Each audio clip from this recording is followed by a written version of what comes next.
नमस्कार, मैं हूँ शालिनी और आप देख रहे हैं BBN भव्य भारत न्यूज।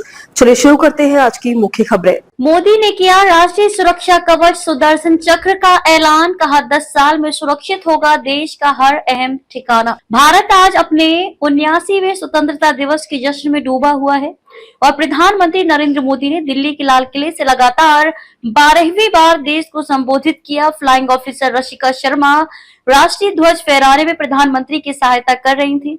वहीं इस दौरान 21 तोपों की सलामी भी दी गई। पीएम मोदी ने 103 मिनट लंबा भाषण दिया। मोदी ने किया राष्ट्रीय सुरक्षा कवच सुदर्शन चक्र का ऐलान, कहा 10 साल में सुरक्षित होगा देश का हर अहम ठिकाना। प्रधानमंत्री नरेंद्र मोदी ने 79वें स्वतंत्रता दिवस पर नई दिल्ली के लाल किले पर राष्ट्रीय ध्वज फहराया और राष्ट्र के नाम अपना लगातार 12वां संबोधन दिया। इस दौरान पीएम मोदी भगवा पगड़ी और भगवा रंग की सदरी पहने नजर आए। पीएम मोदी ने 103 मिनट लंबा संबोधन देश के नाम दिया। आपको बता दें कि पीएम मोदी लाल किले की प्राचीर से सबसे अधिक बार तिरंगा फहराने वाले तीसरे प्रधानमंत्री हैं। पीएम मोदी ने अपने संबोधन में कई बड़ी योजनाओं का भी ऐलान किया। पीएम ने प्रधानमंत्री विकसित भारत रोजगार योजना और जीएसटी रिफॉर्म का ऐलान किया है।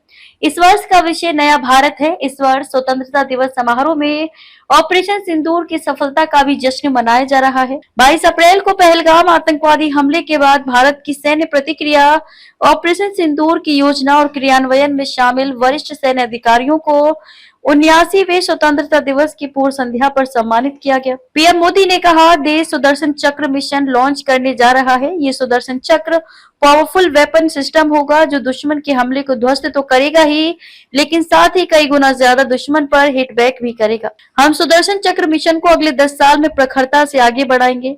इसके तहत 2035 तक देश के सभी महत्वपूर्ण स्थलों को इस राष्ट्रीय सुरक्षा कवच से कवर किया जाएगा। इस सुरक्षा का कवच लगातार विस्तार होता जाएगा। लाल किले की प्राचीर से बोलते हुए पीएम मोदी ने कहा आज से 100 साल पहले राष्ट्रीय स्वयंसेवक संघ RSS का जन्म हुआ। सेवा, समर्पण, संगठन और अनुशासन RSS की पहचान रही है। RSS माँ भारती के कल्याण का लक्ष्य लेकर चला है।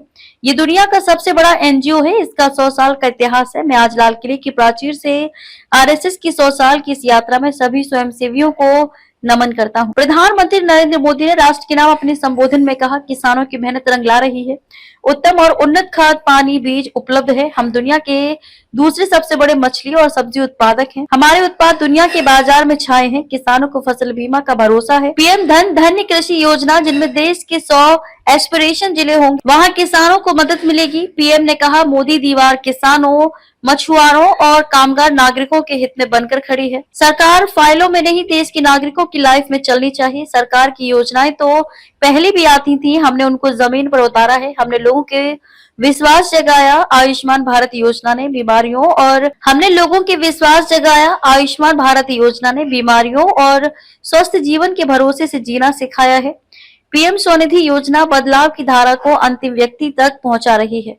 तो अभी तक के लिए इतना ही। मैं शालिनी आपसे विदा लेती हूँ। अगली खबर में फिर मुलाकात होगी एक और खास खबर के साथ। तब तक के लिए बने रहिए BBN भव्य भारत न्यूज के साथ। नमस्कार।